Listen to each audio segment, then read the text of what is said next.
Pumapagpalang gabi po sa ating lahat and welcome po sa ating daily devotional.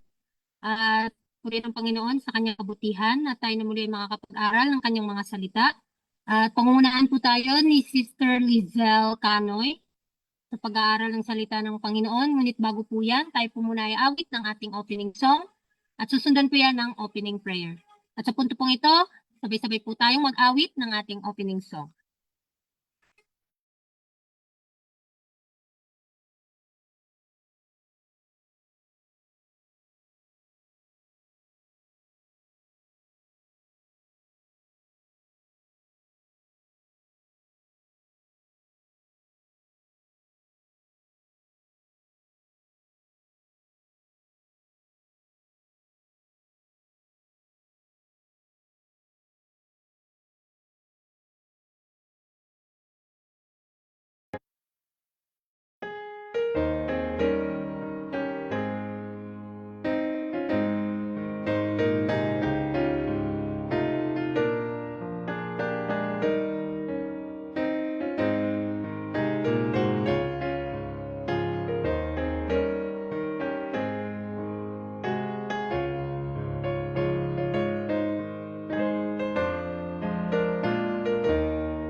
Let's pray. Dear Heavenly Father, we'd like to thank you for guiding us throughout this day. Thank you for your guidance, your protection, for the blessings that we have received. Please continue to guide and bless us throughout this evening. Help us understand the message that we will be hearing. Bless the speaker so that we may impart the message that we'd like us to receive effectively, so that we may apply it in our hearts and minds and become good examples to those around us. Please continue to guide and bless us throughout this night, and our loved ones as well are with us. Keep us here from any past loves and dangers, and please forgive us our many sins that we might have committed against thee. Thank you for always hearing and answering our prayers. In Jesus' name.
Atin na pong tatawagin ang ating speakers sa gabing ito na si Sister Lizelle.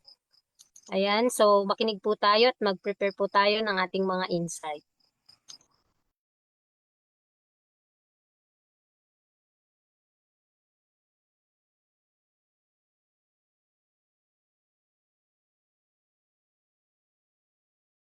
Good evening po sa ating lahat at welcome po sa ating evening devotional. At yung pag-aaralan po natin sa gabing ito ay mababasa po natin sa Conflict and Courage, December 8 na may pamagat, This Wrap Out Made Good. At yung kabuoang story po nito ay maababasa po natin sa aklat ng Acts 12 verse 25, Acts 13 verse 13, Acts 15 verse 36 to 41. At yung atin naman pong key text ay mababasa po natin sa aklat ng 2 Timothy 4 verse 11. Sabi po dito, Pick up Mark and bring him with you, for I find him useful assistant. Mark's mother was a convert to the Christian religion, and her home at Jerusalem was an asylum for the disciples. Mark proposed to Paul and Barnabas that he should accompany them on their missionary tour. He felt the favor of God in his heart and longed to devote himself entirely to the work of the gospel ministry.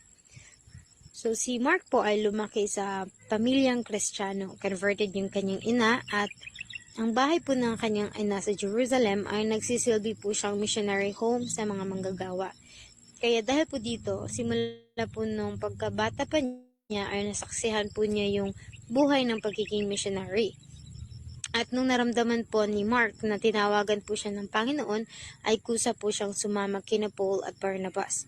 At dito nga po ay dinivote niya po entirely yung kanyang buhay sa gawain po ng Ebanghelyo. Their way was toilsome. They encountered hardships and privations, and were beset by dangers on every side. But Paul and Barnabas had learned to trust God's power to deliver. Their hearts were filled with fervent love for perishing souls. As faithful shepherds in search of the lost sheep, they gave no thought to their own ease and convenience. Forgetful of self, they faltered not when weary, hungry, and cold. They had in view but one subject, the salvation of those who had wandered far from the fold. So alam po natin na yung buhay po ng isang manggagawa ng Panginoon ay hindi po exempted sa pagsubok. Kaya po si Paul at si Barnabas ay sinubok din po yung kanilang pananampalataya. At dito nga po ay nakaranas sila ng kahirapan at maging privation. Naranasan po nila yung kakulangan maging sa financial at sa pagkain. At napapalibutan din po sila ng mga danger. Ngunit ito po yung kagandahan kapag rooted tayo, especially sa pangako ng Panginoon. So instead po na ma-discourage, ay natutunan po ni Paul at ni Barnabas na lubos na magtiwala sa kapangyarihan po ng ating Panginoon. Dahil po sa kanilang malalim na pagmamahal sa gawain ng Panginoon at sa pagliligtas ng mga perishing souls, sila inisip yung kanilang sariling kaginhawaan. At yung iniisip po nila yung kanila pong goal sa pagligtas po sa mga nawawalang o naliligaw na mga kaluluwa. So tulad po ng isang faithful na shepherd, handa po silang magtiis alang-alang po sa kaligtasan ng iba. Next paragraph sabi po dito, Mark, overwhelmed with fear and discouragement, wavered for a time in his purpose to give himself wholeheartedly to the Lord's work. Unused to hardships, he was disheartened by the perils and privations of the way. He had yet to learn to face danger and persecution and adversity with a brave heart. As the apostles advanced and still greater difficulties were apprehended, Mark was intimidated and, losing all courage, refused to go further and returned to Jerusalem. So sa kabilang banda naman po, kung naging matatag si Paul at si Barnabas, si Mark naman po ay na-overwhelmed siya sa takot. So napuno po siya sa takot at discouragement, na panghinaan siya ng loob. Kaya dito po nag-wavered po yung kanyang pananampalataya at nag-alinlangan siya sa kanyang desisyon na ialay ang sarili sa gawain ng Panginoon. Dahil nga po, hindi siya used o hindi siya sanay sa mahirap na kalagayan, ay madali po siyang napanghinaan ng loob. Dahil din po sa kanyang mga naranasan na panganib at kakulangan during po sa kanyang paglalakbay ay nawalan po siya ng pagtitiwala sa Panginoon.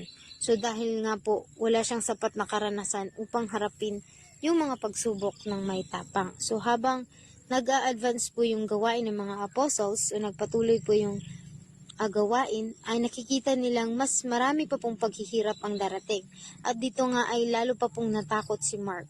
At sa huli, tuluyan po siyang nawalan ng lakas ng loob. Kaya tumanggi po siyang magpatuloy sa paglalakbay at bumalik na lamang po siya sa Jerusalem. This desertion caused Paul to judge Mark unfavorably and even severely for a time. Barnabas, on the other hand, was inclined to excuse him because of his inexperience. He felt anxious that Mark should not abandon the ministry, for he saw in him qualifications that would fit him to be a useful worker for Christ. And after years of his solicitude in Mark's behalf was richly rewarded, for the young man gave himself unreservedly to the Lord and to the work of proclaiming the gospel message in difficult fields. Under the blessing of God and the wise training of Barnabas, he developed into a valuable worker. Paul was afterward reconciled to Mark and received him as a fellow laborer. At dahil po sa pag-alis ni Mark sa gitna po ng gawain, ay naging negatibo po yung pagtingin ni Paul sa kanya ng ilang panahon. Para po kasi kay Paul, yung ginawa po ni Mark ay tanda po ng kakulangan ng pananampalataya. Tanda po ng wala po siyang katatagan sa kanyang pananampalataya at hindi niya po naramdaman yung kanyang responsibility as a worker ng Panginoon. Kaya during the time, naging mahigpit po yung panghuhusga ni Paul. Ngunit sa kabilang banda naman po, iba po yung pananaw ni Barnabas. So mas nilawakan po ni Barnabas yung kanyang pag-unawa. So nauunawaan niya na si Mark ay bata pa lamang sa pananampalataya at wala pang sapat na karanasan. Kaya dahil po dito ay handa pong unawain at patawarin ni Barnabas si Mark. Dahil hindi po ninais ni Barnabas na tuluyang talikuran ni Mark yung gawain ng Panginoon. So, during po sa time na magkasama sila ay nakita po ni Barnabas yung potential ni Mark. So, nakita niya po yung kakayahang kapag kung mahubog lamang yun ng maayos ay mas magagamit pa siya ng malaki sa paglilingkod sa Panginoon. Kaya dahil po dito ay patuloy pong nagmalasakit si Barnabas, nagpatuloy po siyang umintindi at mas ginabayan pa niya si Mark. So sa paglipas po ng panahon ay nagbunga po yung pagsisikap ni Barnabas. Hindi po nasayang yung kanyang pagtsatsaga na gabayan si Mark. Dahil lubusan pong inalay ni Mark yung kanyang sarili sa gawain ng Panginoon. So kahit po na nakaranas si Mark ng mga mahihirap o mga pagsubok, ay dito po mas tumatag po yung pananampalataya ni Mark. At sa tulong din po ng biyaya ng Panginoon at sa paggabay ni Barnabas, si Mark po ay nahubog yung kanyang kakayahan at naging isa po siyang valuable worker sa gawain po ng Panginoon. At kalaunan naman po, sabi po dito sa huli, na nakipag-ayos po si Paul kay Mark at tinanggap niya po itong muli bilang kasama at kapwa manggagawa. So napakaganda po ng ating pag-aaral ngayong gabi na kung saan pinapakita po dito na ang isa pong pagkakamali ay hindi po katapusan ng lahat o hindi po nag-i-end yung ating journey sa Panginoon sa isang pagkakamali lamang. At sa pamagitan po ng ating malawak na pag-unawa sa kahinaan ng ating kapatid, na instead po na atin siyang i-judge agad, ay atin pong tulungan, atin pong gabayan, ay magkakaroon po ng malaking pagbabago at magiging kapaki-pakinabang po ang isang tao sa biyaya ng Panginoon. So napakaganda po na kung sabi dito na kapag ang isang tao ay meron pong saktong paggabay, maaari pong lumago at magbago upang maging kapaki-pakinabang sa gawain po ng ating Panginoon. Nawa po ay madami po tayong natutunan at pagpalain po tayong lahat sa gabing ito.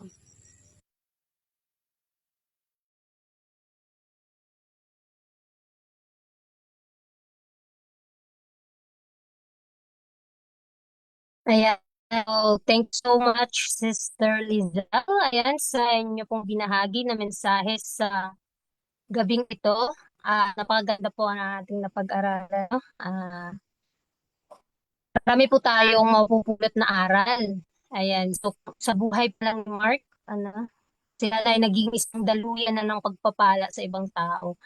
At ang pinapunto din sa ating napag-aralan sa gabing ito, makikita natin na yung paglilingkod talaga sa Diyos ay may kaakibat na hirap. Hindi po ibig sabihin na sa Panginoon tayo naglilingkod ay maganda yung buhay natin, maganda yung daloy ng pamumuhay o wala ng problema o ganun. Kasi yung expectation Kristiyano, pero hindi po pala yun.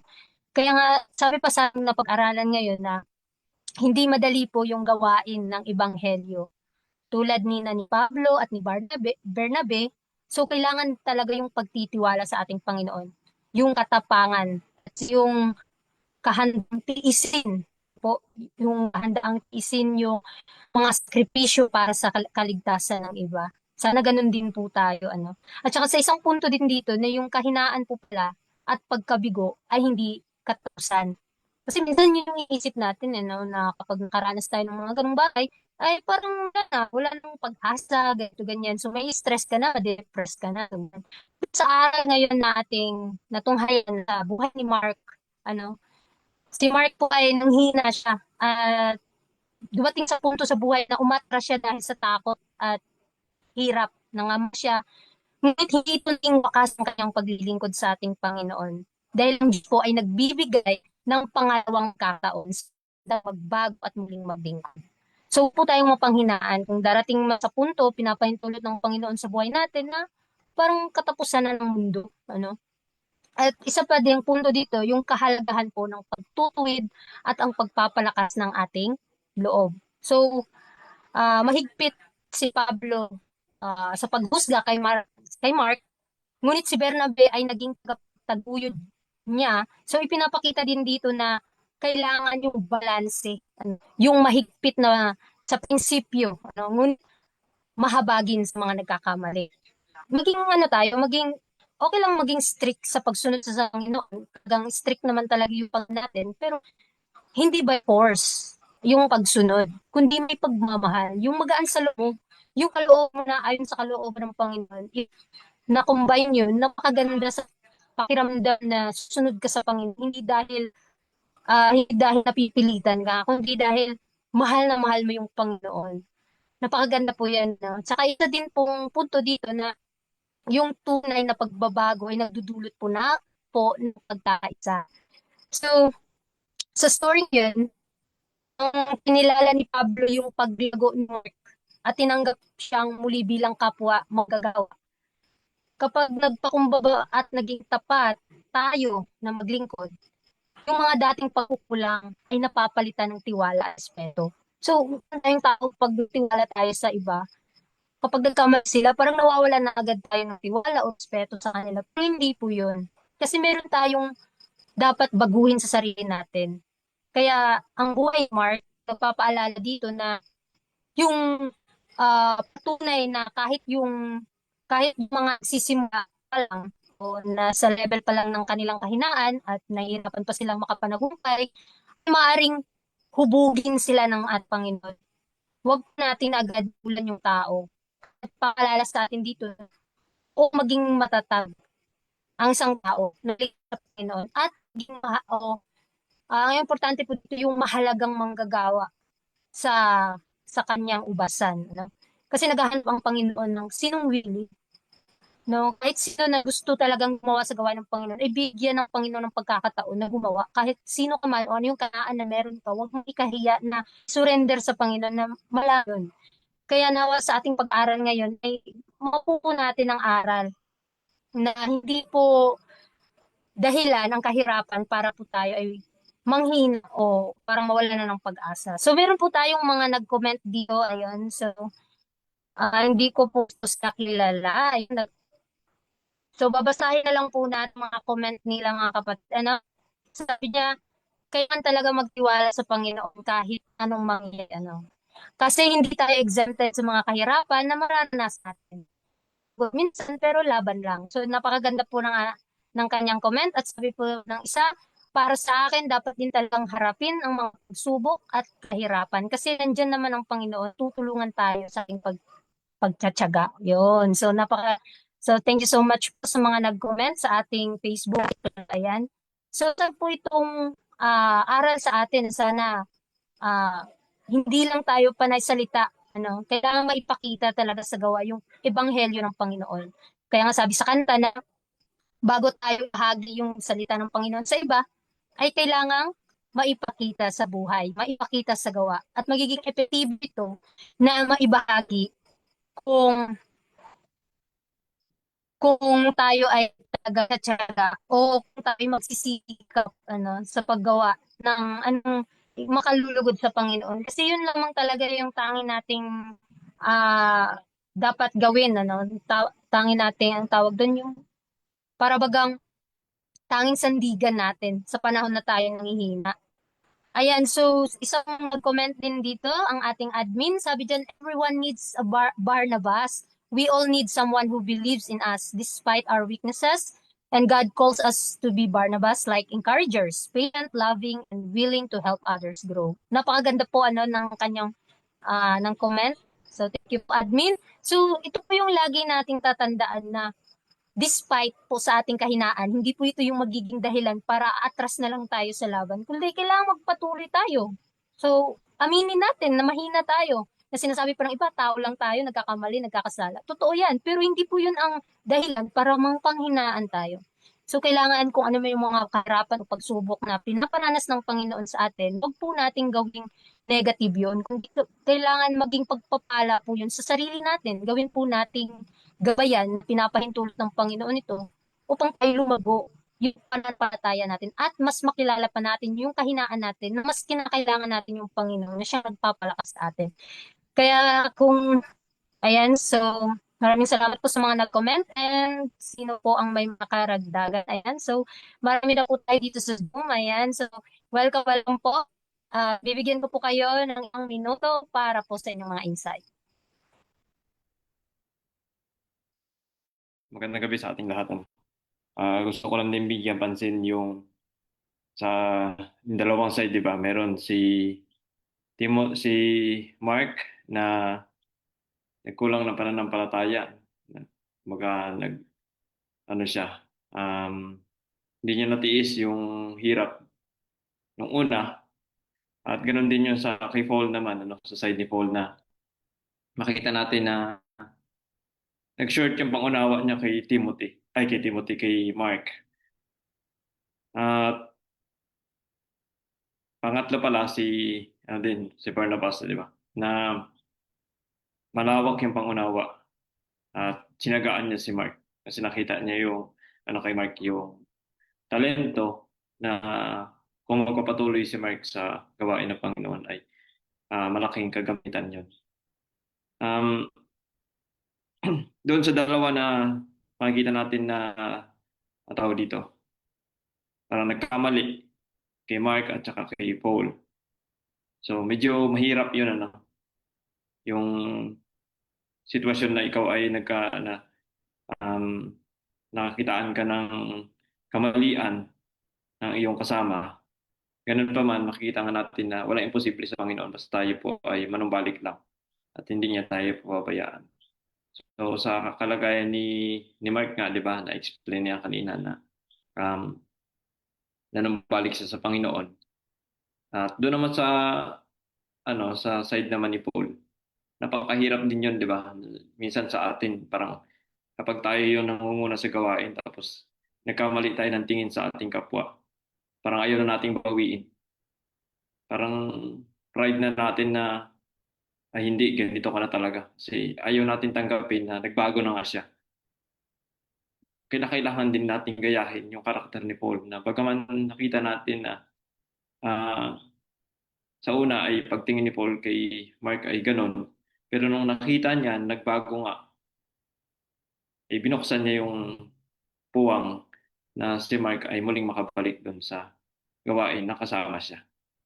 So nawa, ganon din po yung sa atin ng bawat isa po sa atin na huwag tayong huminto na tingnan yung tao na ganun na lang siya hanggang ganun. Parang hanggang ganun na lang siya, hindi na siya magbabago. Lahat po tayo may tendency magkamali. So sa part ni Paul, nagkamali din siya ng pagtingin niya kay Mark. No, hindi niya nakita yung kagaya ng nakita ni Barnabas. Kaya nga, we need somebody na like Barnabas, ano po. At nawa, isa rin tayo sa ganun. Hindi lang need natin yun, kundi maging ganun din tayo na mag-uplift ng ating kapwa, hindi yung magda-down. Kung tayo man ay nakapag-judge sa ating kapwa na ganito siya, ganyan siya dahil sa kanyang pinakita, gayahin naman natin ugali ni Paul na kapag ka nanumbalik, nagbago, ay tanggapin natin muli. Yan lamang po at magandang gabi sa ating lahat. Thank you so much po, Brother Joseph. Ayan, so napaganda po ng ating pag-aralan and very clear na po, ano. Ayan, so sino pa po ang may karagdagan? Ayan, kung wala na pong magdadagdag, tayo na po ay dadako sa ating closing song at ibibigay ko po kay Sister Kai ang closing prayer. Dadako na po tayo sa ating closing song.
Sister Kai,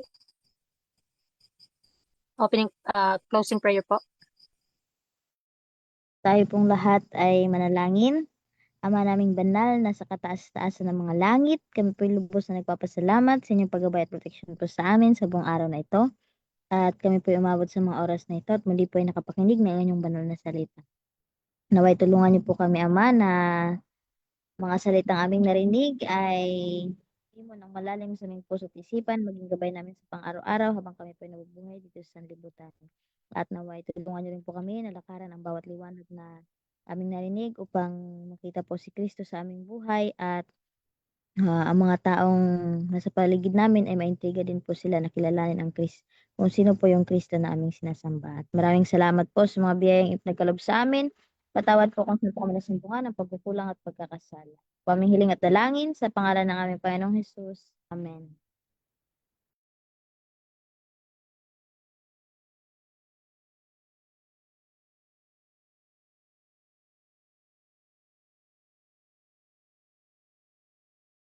So marami pong salamat sa mga nagsama po sa akin dito sa Zoom at magkita-kita po muli tayo bukas ng umaga sa ganap na alas 5 sa ating morning devotional and bukas din po ng gabi sa ating midweek prayer meeting. At muli, Panginoon and God bless and good evening sa ating lahat.